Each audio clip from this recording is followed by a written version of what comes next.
कन्हेर धरणातून आरफळ कालव्याच्या माध्यमातून सांगली जिल्ह्यातील पलूस, तासगाव, कवठेमहांकाळ तालुक्यांना पाणी मिळतं. मात्र 3.83 टीएमसी पाणी प्रस्तावित असताना केवळ 2 ते 2.5 टीएमसी एवढंच पाणी आमच्या वाट्याला मिळते. आरफळच्या पाण्याबाबतीत सांगली जिल्ह्यावर अन्याय होतो, अशी लक्षवेधी आमदार रोहित पाटील यांनी आज विधानसभेत भूमिका मांडली आहे. त्यावर जलसंपदा मंत्री राधाकृष्ण विखे पाटील यांनी दखल घेत योग्य त्या उपाययोजना करण्याची ग्वाही दिली. विधानसभेत लक्षवेधी भूमिका मांडताना आमदार रोहित पाटील म्हणाले, कन्हेर धरणातून डावा कालवा जो कृष्णा नदीला छेदतो त्यापासून आरफळ कालवा तयार झालाय.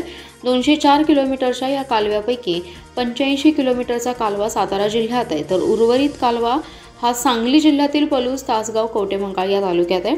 सांगली जिल्ह्यासाठी 3.83 टीएमसी पाणी प्रस्तावित आहे. त्यामध्ये कन्हेर धरणातील 0.44 टीएमसी आणि तारळी धरणातील 3.39 टीएमसी पाण्याचा समावेश आहे. मात्र गेल्या 4 वर्षाची आकडेवारी पाहिली असता कमी पाणी जिल्ह्याला मिळाले. आमच्या जिल्ह्याला पाणी देताना नेहमीच अन्याय होतो. याबाबत जलसंपदा विभागाने योग्य त्या उपाययोजना कराव्यात अशी मागणी केली आहे. आमदार रोहित पाटील यांच्या लक्षवेधी उत्तर देताना जलसंपदा मंत्री राधाकृष्ण विखे पाटील म्हणाले, आरफळ कालव्याची पाणी वाहन क्षमता 1000 क्युसेक एवढी होती, मात्र आता ती 800 क्युसेक एवढी झाली आहे. या कालव्याला 40 वर्षांपेक्षा जास्त कालावधी झाला आहे, त्यामुळे अनेक ठिकाणी पाणी पाझरते. बऱ्याच ठिकाणी कॅनॉल नादुरुस्त आहेत. आमदार रोहित पाटील यांनी मांडलेली वस्तुस्थिती बरोबर असल्याचंही त्यांनी सांगितलं. नागपूर येथे घडलेली हिंसाचाराची घटना आणि रंगपंचमीच्या पार्श्वभूमीवर पोलीस यंत्रणा सतर्क झाली आहे. कोणताही अनुचित घटना घडू नये यासाठी सोशल मीडियावर पोलिसांचा वॉच असणार आहे. याचबरोबर रंगपंचमीच्या पार्श्वभूमीवर सायंकाळी शहरातील 100 फुटी रोड आणि विश्रामबाग परिसरात पोलिसांनी रूट मार्च काढलाय. या रूट मार्चमध्ये शहर आणि विश्रामबाग पोलीस ठाण्याचे अधिकारी कर्मचारी सहभागी झाले होते. दरम्यान आगामी सण उत्सव शांततेत पार पाडण्याचं आवाहन पोलीस अधीक्षक संदीप घुगे यांनी केलं आहे. नागपूर शहरातील महाल परिसरात सोमवारी सायंकाळी 2 गटात वाद झाला. वादातून दगडफेक तसेच वाहने जाळण्यात आली. नागपूरमध्ये उसळलेल्या हिंसाचाराच्या घटनेनंतर सांगली शहरात जिल्ह्यात सतर्कतेचे आदेश पोलीस अधीक्षक संदीप घुगे यांनी सर्व पोलीस ठाण्यांच्या प्रमुखांना दिलेत. रात्रीपासून शहरासह जिल्ह्यातील वेगवेगळ्या भागात बंदोबस्त ठेवण्यात आलाय. संवेदनशील ठिकाणी बंदोबस्त वाढवण्यात आलाय. पोलीस ठाण्याच्या प्रमुखांनी घडामोडींवर बारकाईने नजर ठेवण्याचे आदेश देण्यात आले असून संवेदनशील भागांना थेट भेटी देऊन परिस्थितीचा आढावा घेण्याच्या सूचनाही देण्यात आल्या. त्याचबरोबर आगामी रंगपंचमी, रमजान ईद आणि गुढीपाडवा या सणांच्या पार्श्वभूमीवर कोणताही अनुचित प्रकार घडू नये यासाठी विशेष खबरदारी घेण्यात येते. सांगली शहर पोलिसांनी शहरातील गारपीर चौक, 100 फुटी रोड आणि 50 फुटी रोड परिसरात रूट मार्च काढलाय. विश्रामबाग पोलिसांनी चांदणी चौक, इंदिरानगर, त्रिमूर्ती कॉलनी, श्री स्वामी समर्थ मंदिर, लक्ष्मीनारायण कॉलनी असा रूट मार्च काढलाय. या रूट मार्चमध्ये पोलीस निरीक्षक सुधीर भालेराव, सहाय्यक निरीक्षक, 25 अंमलदार, होमगार्ड सहभागी झाले होते. राज्य शासनाने आंतरराष्ट्रीय महिला दिन आणि होळी सणाचं औचित्य साधत मुख्यमंत्री माझी लाडकी बहीण योजनेतील पात्र लाभार्थ्यांना फेब्रुवारी आणि मार्च अशा 2 महिन्यांचे 2 टप्प्यात रक्कम महिलांच्या बँक खात्यात जमा केली आहे.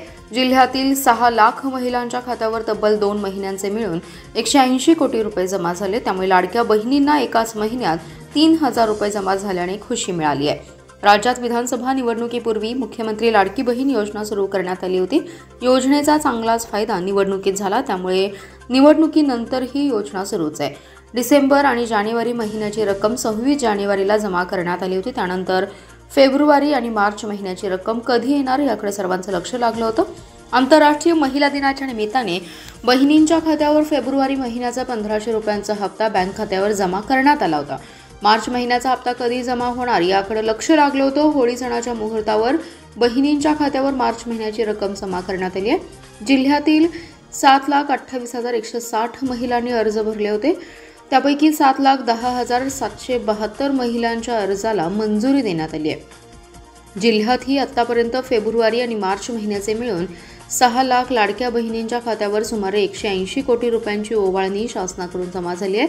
ज्या महिलांच्या बँक खात्यावर हप्ता जमा झाला नाही त्यांना दुसऱ्या टप्प्यात पैसे जमा केले जाणार असल्याची माहिती अधिकाऱ्यांनी दिली आहे. सांगली शहरातील संजयनगर परिसरातील मंगळवार बाजार आणि समडोळी येथील आगरी गल्ली या ठिकाणी तयार गांजा विक्री करणाऱ्या दोघांच्या पोलिसांनी मुसक्या आवळल्या, तर 1 जण पसार झालाय. या तिघांकडून 1 किलो 800 ग्राम वजनाच्या गांजाच्या पुड्यांसह 1,90,000चा मुद्देमाल जप्त केलाय. स्थानिक गुन्हे अन्वेषण आणि सांगली ग्रामीण पोलीस ठाण्याच्या पथकाने सोमवारी पहाटेच्या सुमारास ही कारवाई केली आहे। या प्रकरणी संजय रामचंद्र गवंडी, अमीर मुसा जमादार अशी अटक केलेल्यांची नावे तर सलमान कमरुद्दीन मुल्ला हा पसार झाला असून त्याचा पोलीस शोध घेत आहेत।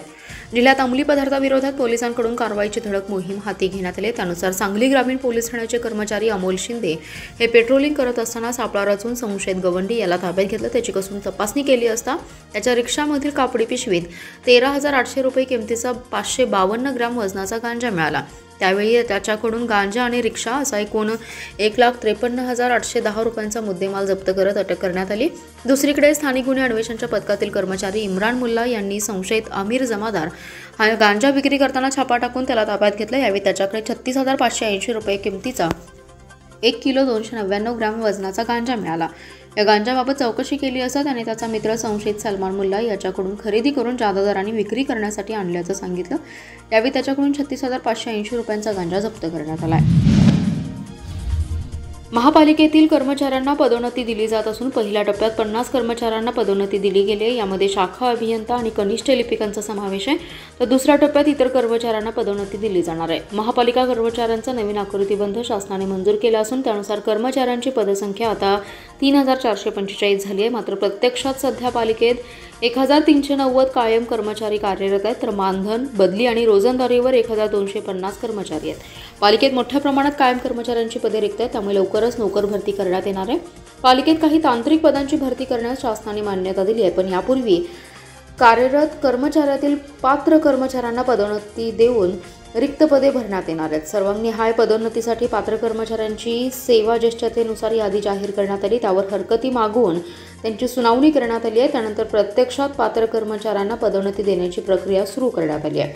महापालिका कर्मचाऱ्यांचा नवीन आकृतीबंधात वर्ग 1 ते 4 मधील 481 पदे पदोन्नतीने भरायची आहेत। पदोन्नतीसाठी एकाच दिन याप्रमाणे 523 पात्र पदसंख्या आहे। यापैकी सेवा ज्येष्ठता यादीनुसार पदोन्नतीसाठी 152 संवर्गात 345 कर्मचाऱ्यांची अंतिम संख्या आहे। या कर्मचाऱ्यांची शैक्षणिक अर्हता, अनुभव, सेवा ज्येष्ठता आदी बाबी तपासून पदोन्नती समितीत पदोन्नतीसाठी पात्र अपात्र कर्मचाऱ्यांची निवड होते।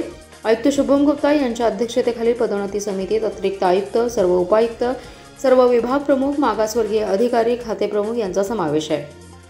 आतापर्यंत शाखा अभियंता व कनिष्ठ लिपिक संवर्गातील 50 कर्मचाऱ्यांची पदोन्नती समितीत मंजूर करण्यात आली आहे।